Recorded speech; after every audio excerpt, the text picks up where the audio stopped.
What's going on, YouTube world and YouTube tribe? Welcome back to LilBigMan Gaming, bringing you. You see this? That's the review for Friday Night Smackdown. I just want to thank everybody for joining me, new and old. And yeah, we're gonna get it right. Well, before we get right into it, I want to take a minute because I want to talk about something that I found out about. And of course, if you haven't heard already, we have some more releases from WWE, and yeah, I just want to, in case you don't know, I just want to run down who these people are. Let's see. I'm trying to get the post up. Okay, this is coming from, if you know, if you ever watch Wrestle Talk or anything, shout out to my boy also, Chris Wrestling. If you haven't subscribed to his channel, his name will be in the description down below. Chris Wrestling Views. I'm sorry, Chris. Chris Wrestling Views. Shout outs to him for hipping me on to this. But like I said, name will be in the description down below if you want to check out his review channel. He also do wrestling reviews more than I do. He do he got AEW and stuff like that. But this is coming from Fightful, and Fightful Select is reporting that W has released. So I think these are all NXT wrestlers. So sorry for NXT fans. Bobby Fish, Bronson Reed, Jake Atlas, Ari Sterling, Kona Reeves, if I'm saying his name right, Leon Ruff, Stephon Smith, Tyler Russ, Zachariah Smith, Asher Hale, Giant Zangier, and Mercedes Martinez. Yeah, I wanted to touch on that for just a brief period, just a little brief period before we get into Smackdown. Speaking of which, let me get my notes from that show. But yeah, I just wanted to touch on that for a bit, just to talk about it, because I think it's kind of messed up. You just was using Bronson Reed in the match just recently, and if I haven't said this before, I think that's stupid when they release people that's right in the middle of a storyline, because that, like, how we're expected to see the next development of that storyline when we tune in next week, and now we don't get it because you released that person. But hey, it's a business. I don't know what goes on behind the business, behind the closed doors. I only can report on what we hear, but I still think it's stupid. I think it was stupid to release Mercedes Martinez and Bronson Reed, because you were just basically giving them a storyline. I get it. Mercedes Martinez, she was out because she suffered an actual legit concussion on NXT, but it is what it is. I don't want to take too much time on the release, but I just wanted to let y'all know I find that kind of crappy, and I just wanted to report on it. But yeah, now shifting over to Smackdown. Got my notes here. Let's see. Smackdown started off with, of course, the people who ended last week's Smackdown, Sasha Banks. And, she just basically comes out to talk about she's back. She's back to take the spotlight. She's back to take what was rightfully hers. She wants to be back on top, and she's never going to let nobody take her spotlight from her again. And what she's talking about is the SmackDown Women's Championship. She basically saying that she's the standard. She started running down Bianca, saying that everything that Bianca has, all her fame and everything, could be attributed to her, because she was the one who was crying, knowing that she was in the main event with her at WrestleMania. She got the ESPY. She's meeting Megan Thee Stallion. She's doing all that.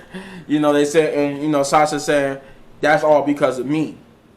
And that she didn't even get a thank you for none of it, and she felt like Bianca was being selfish. And then Bianca comes out basically telling her that she's a hater, and that everything she has and everything she accomplished, she did it herself. Sasha Banks didn't have nothing to do with it, blah blah blah. But that she wasn't gonna be talking for long once she get in the ring. And once she did get in the ring, Sasha Banks took off and had Pat McAfee help her up on the table, and basically Sasha challenged Bianca to a Smackdown Women's Championship match, and Bianca accepted. But then out comes Zelina Vega, who basically said, you accepted my match last week, Chica. She said, nah, Chica, you accepted my match last week. So we gonna fight for the Women's Championship. But, Sasha started getting back. Sasha and Zelina started going back and forth about it. But Bianca put it to rest. She said at SummerSlam she'll see Sasha at SummerSlam for the Women's Championship, and that she said, but as for tonight, she'll face Zelina Vega for the championship as well. But then we will find out that instead of being for the championship, it'll just be a championship contenders match. And I'm guessing they've been doing this for a while, so I'm going to assume here that these contender matches are, if you win these contender matches, you'll earn yourself a title match against that champion. So I'm going to say that's what these contender matches is. If not, they're a waste of time. Moving on. So the first match was, once again, it was Mysterios versus the Usos, but this time it was Dom versus Jay Uso. I love Rey Mysterio. I love what they're trying to do with his son, but we just seen this match so many times. It's just like, oh God, I just can't get happy for it because I'm seeing it too many times now. But Jay gets the win over Dom. Jay wins that match. So then we got a little backstage promo with Edge. They asking him about what happened last week, and Edge calls Seth Rollins a selfish, SOB, and he's saying, what he did was selfish. He's a selfish SOB. But you know what? He said, you know what? When Seth Rollins get here tonight, he can meet me in the ring. I can show him how much of a selfish SOB I can be. So that ends that, and then we move on to the second match, was King Nakamura versus Apollo Crews in one of these championship contender matches. It was going good. I mean, it went back and forth, but it was a good match. Well, it was I would say it's an okay match. It wasn't a good match. It was an okay match. Which is Nate Aziz would get involved and cause a DQ, allowing King Nakamura to get the victory. I will say this: I will say that the best part about Nakamura matches, which is also a sad thing, is that the best parts are when it's his intro. And just how hot I legit get hyped to hit for his intro, but then once the match starts, it's just like go downhill from there. But then we get a backstage promo with Paul Heyman. Paul Heyman. Well, it was supposed to be with Roman Reigns, obviously, but Paul Heyman is the one that's being questioned about about John Cena's actions last week. And if you don't remember or you didn't watch it, John Cena last week basically doing the contract signing. It was supposed to be a contract signing between Roman and Finn Balor. Only Baron Corbin, in a desperation attempt to get back on his feet, would attack Finn and try to sign the contract himself, only for John Cena to come out, attack Baron Corbin and sign the contract, making it official at WrestleMania. At SummerSlam for Roman versus John Cena. But it might not be that cut when we get to something I'll talk about that in a minute. Paul Heyman just basically said that what John Cena did was atrocious and apprehensible, and the fact that WWE is allowing John Cena to be in this match even though he didn't deserve it or earn it, is reprehensible and horrible and disgusting on their part as well. And let's see what we got next. Before and then the promo ends with after Paul Heyman is done talking to Kayla, he gets ready to go in, but also they just jet to next to Paul Heyman, and we got a Big E sitting there with the briefcase just talking. He just sitting there like, oh, like what a crazy nut. He just sitting there laughing, basically talking to Paul Heyman about how he could potentially cash in on him, but I'm hearing rumors that he's actually going to cash in on Bobby Lashley. Let's see. We finally get to the third match, which is Tamina versus Tegan Nox. And the one thing I will say about this match is that I'm happy that they're not calling her, although they still calling Sansi Blackheart just Sansi, they actually stopped calling Tegan Nox just Nox and actually call her by her full name of Tegan Nox. So that was a plus for me coming into this match. But yeah, it went like I thought it was. You know, Tamina was like the more dominant because she was the more physical, dominant wrestler in this match.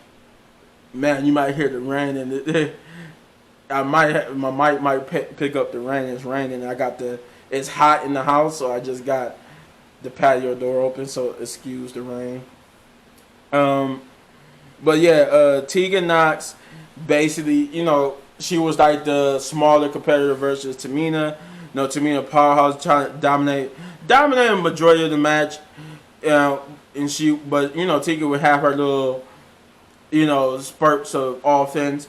But outside interference or distraction from Sansi with shooting the rocket past them allowed Tegan to get the roll up on Tamina, making this like the third time that either both or one of them has beaten the female tag team champions. The match was good. You know, Tegan Nox got the win, but the only thing I had a problem with that match, it was just too short. Like, I felt like Tegan and Tamina could have put on a great match if they was allowed to.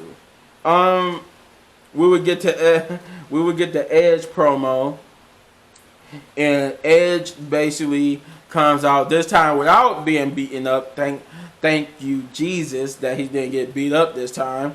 Edge would come out and basically say, you know, talk about Seth Rollins. He talked about Seth Rollins and their history, how the problem with them two goes far back than just recently. Then it goes back farther than, you know, Edge taking the opportunity from Seth Rollins. Edge said this goes back to 2014 and Britt Sumner. That is just basically back in 2014, John Cena had beaten the Authority and basically had the Authority fired. And the only way the Authority could come back would be if John Cena reinstates them himself. Since John Cena was the leader of the team that got the Authority fired, he's the only one who could rehire them back. And Seth Rollins used Edge as leverage to make John Cena hire them back. I think he was threatening to stomp on Edge surgically repair neck, and which could have paralyzed him in basically all types of ways. Edge was saying that, you know, but he said, but on the reverse side, if the shoe was on the other foot, he said he would have done the same thing and compared Seth Rollins to a light version of himself. Seth Rollins would then pop up on the Tron via satellite and basically taunt Edge and said that he's the architect, he's a better version of Edge, and that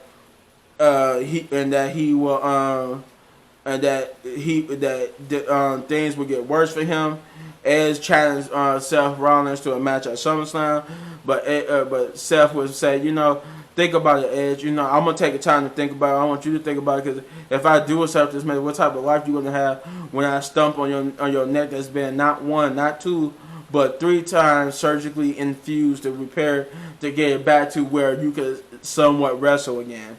And he said, what type of life you have with your kids and your wife, trying to manipulate Edge into an emotional state, but Edge flipped the script and manipulated him to allowing to forcing Seth Rollins to accept the match. Thus, now there's going to be Edge versus Seth at SummerSlam. The fourth match was a tag team match. It was Street Profits versus Ziggler and Robert Roode. It was an okay match. I didn't really care for it, but I always love to see Montez Ford leap off the top rope because he gets so high up into the air and come down. So it was an okay match, but your winners was the Street Profit. Then we go into right into the next match, which is Bianca Belair versus Zelina Vega. That was a surprisingly good match. That was a good back and forth match to watch. You got Zelina, and you got Bianca going back and forth. Bianca came out as like the monster baby face, like she, because obviously we know Bianca is more physically stronger and dominant and gifted than Zelina Vega, and she basically dominated the majority of the match. She was like what you would call like a Big Show. I like how they presented Bianca as like, when it came to Zelina, like a Big Show or Mark Henry or Kane or somebody. Like she was like a monster giant woman where like she would like, I think like at one point Zelina like hit her in the stomach. And she did like how Big Show and them would do. She was like, she had Zelina like she was about to throw it to the turnbuckle, but Zelina was like punch her in the stomach. She's like, oh, and she take the punch, but then she's like, mother, and she throw her into like she would just eat it. So it was like they had her in this match built like she was somebody. She was, instead of just being just Bianca, she was Bianca the Big Show. She was like a big man. So I like that. She saw her strength. The one thing that was odd about the match, I will say, was that Sasha just came out and caused a minor distraction and didn't lead to like the end of the match or anything. And I think it just allowed, because I think Zelina was getting ready to press slam. I mean, Bianca was getting ready to press slam Zelina, but then Sasha just comes out and Zelina would use that opportunity to get back into the ring, because she like back towards the ring, and Zelina would get out and get into the ring. I think she would like kick her, and then she did a DDT, but it didn't lead to anything. Because then when we come back for commercial break, because they really made that like the part where they go into commercial break, and when we came back, there was no. I thought at least Sasha was still gonna be standing there up at the ramp or on back at commentary. But she was just gone. It was like she was a non-factor, and Bianca pretty much went back to dominate and end up winning the match with the KOD. As you can tell, I talked a little bit long about that match, and that was because that was one of the best matches of the night. I would say that was one of the best matches of the night. Let's see. What we got left after that. Smackdown. We got the sixth match, which was I wanted to say it was the main event. I will say it was the main event match. It was the last match of the night, which was Finn Balor versus Baron Corbin. And earlier in the night, Finn said that he's got once he gets in the match, he's going to finish Baron Corbin for costing him his opportunity at the Universal Championship, but that he also got a bone to pick with John Cena, and he will address that as well. So they come out, have this match. Baron's trying to apologize. He says, "Look, I'm sorry. I was desperate, but can you please accept my apology? I'm sorry. We don't have to do this. I'm sorry." But Finn said, "Apology not accepted," and the match goes, and they fight back and forth. But eventually, Finn would hit the coup de grace on Baron Corbin for the win. But then he would address his frustrations, and he would grab the mic to tell that the old Finn Balor would have accepted what happened last week with a smile and said nothing. But he says that Finn Balor is dead. That this Finn Balor is not going to accept it. He's not going to just walk away and wait. He said he wants Roman Reigns in the Universal Championship, and if he have to go through John Cena to get it, that he will. Now this will bring out Roman Reigns. So it looked like the final segment of the night would be this promo with Roman and Finn, where Roman basically tells him, you know, I try to help you. You know, I know that you're hungry. I dig that. I told you I did. But I try to help you. You know, I try to give you the match that you deserve. But what would you do? What do? You come out here and you run your mouth and have my name in your mouth. So he said he warned Finn that the next time he come out here and run his mouth to keep the tribal chief name out of his mouth, and Roman would throw the mic at Finn's chest and walk away. As he was getting ready to get out the ring, Finn would go push Roman out the ring, which angered Roman. Roman was getting ready to come back in the ring and fight, but Jay and Jimmy would come out and start jumping him. And it looks like the night was going to end with that, you know, with that scene of them getting jumped. And, you know, you just see Roman walking up the ramp where Paul and Heyman, like, you know, they about to take care of it. But Finn, out of nowhere, you know, he comes back, he fights off and successfully beat up both Jay and Jimmy. And he does his signature, you know, at Roman. And Roman, like, wait a minute. I don't hear him get beat up no more. I'm here the fan cheering. So he turns back and he sees that Jay and Jimmy has been taken out. So he comes back to the ring and him and Finn started fighting. And Jay and them, but he would get the better of Roman for a bit. And like he's about to try to hit the coup de grace, or he's getting ready to set him up for the coup de grace. But then Jimmy and Jay would get back involved. They would beat up Finn. And the numbers game was just too much. And both Roman and the Usos basically just beat the hell out of Finn, and they stand supreme over Finn to end the night. Yeah, I give this show was good. I give this episode of Smackdown